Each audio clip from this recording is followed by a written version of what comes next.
Now back to NHL Tonight with Liam McGuire on Sports Radio Team 1200.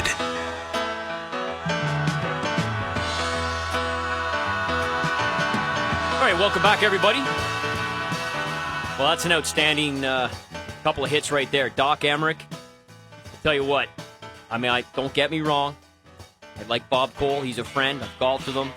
Had a couple drinks with the guy. He does a great job. His voice will never be forgotten in terms of Canadian hockey broadcasting lore, and he continues to work for Hockey Night in Canada. But I love listening to Doc Emmerich. I love watching him do his work. He's very, very good, very professional.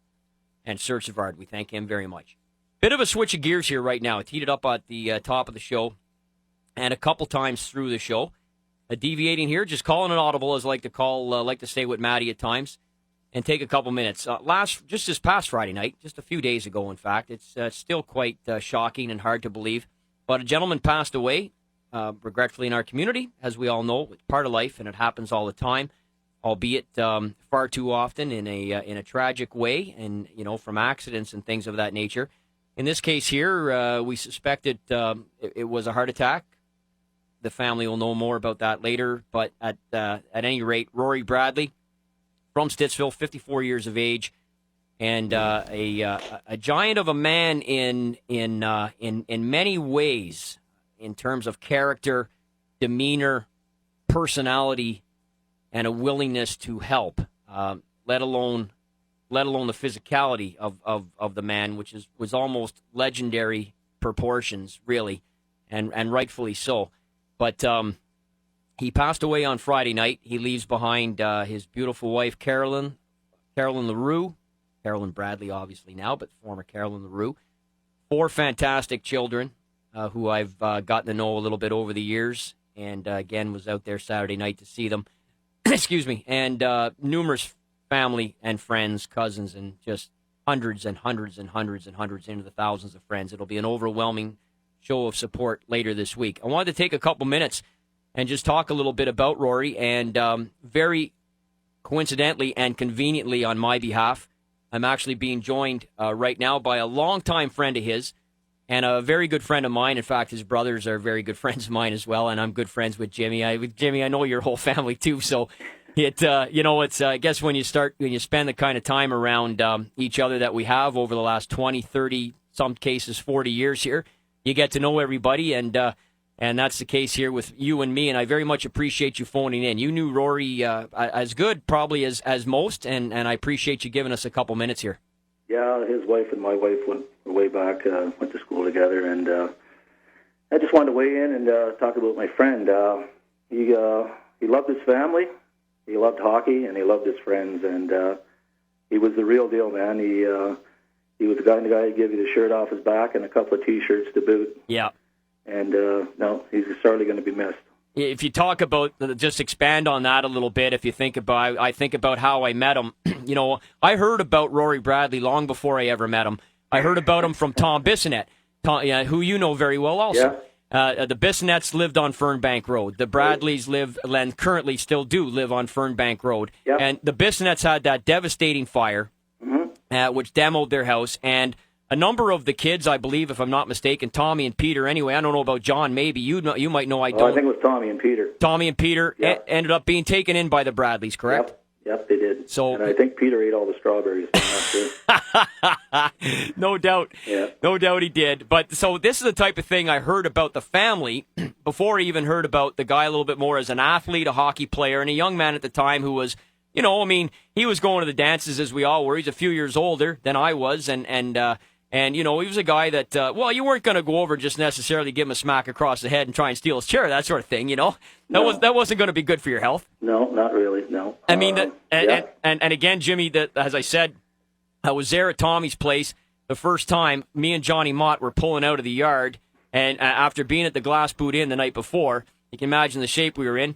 And I end up with 2 flat tires. The car does a 30-degree list right into the ditch in the middle of the winter in 79-80. I mean, it was colder than you know what out. Mm-hmm. And an old Impala goes driving by, and Tom Bissonnette waves, and I said, "Who's that?" He said, "That's Rory Bradley." He said, "Oh, that's Rory."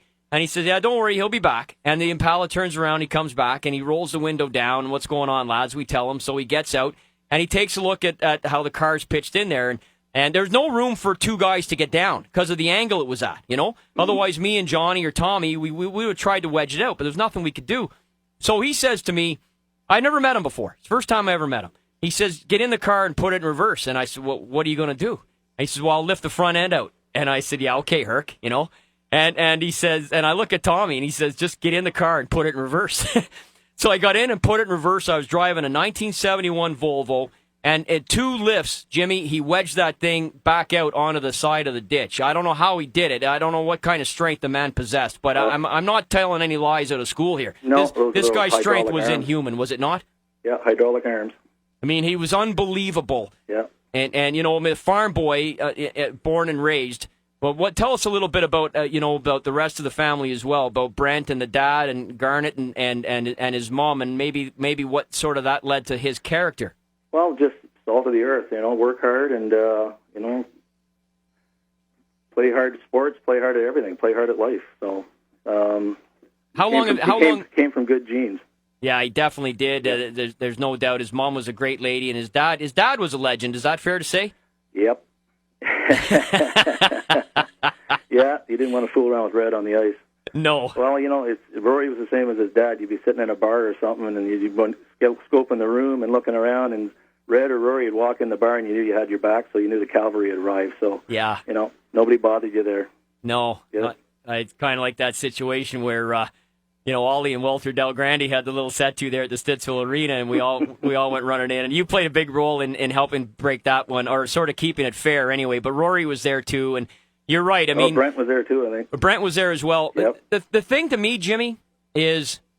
that take the strength out of it. It was okay. He had that, but his compassion and his passion level for life, as you touched on earlier, yep. it almost transcended the fact that he had that he anytime he was around, you almost felt like you better for it. You felt like you were better just to be around the guy, to have a conversation. You just wanted to be around him all the time. He had that sort of infectious sort of attitude, right? Yeah, and it's not because, like you say, the brawn. He's just his character. Yeah. Yeah. Like, he'd do anything for you, and which he did numerous times. Then we had the gentleman who phoned in earlier who coached with him, and this is a whole other side of life. As Joel came along, and Courtney, the level of hockey that she played. I don't know if Brooke played any or not, and I don't know if Tara got... Brookie played soccer, I think, and Tara played a bit of soccer too, yeah. So they played. I know he got involved in all the kids' lives in a big way in that sense. And I know, like, Brad Marsh phoned me yesterday, and he saw the email, and he's devastated, as we all are, and, remarking about how he got to know him through coaching, as a gentleman who did earlier. So this is something that came along. As the kids came along, he did what we all did as fathers and got it heavily involved in their lives. Yeah, everything was for the kids. He just continued. Same as Carolyn, too. Everything was for the kids. I mean, they ran the roads. There was one car going east and one car going west on Fernbank on a given night.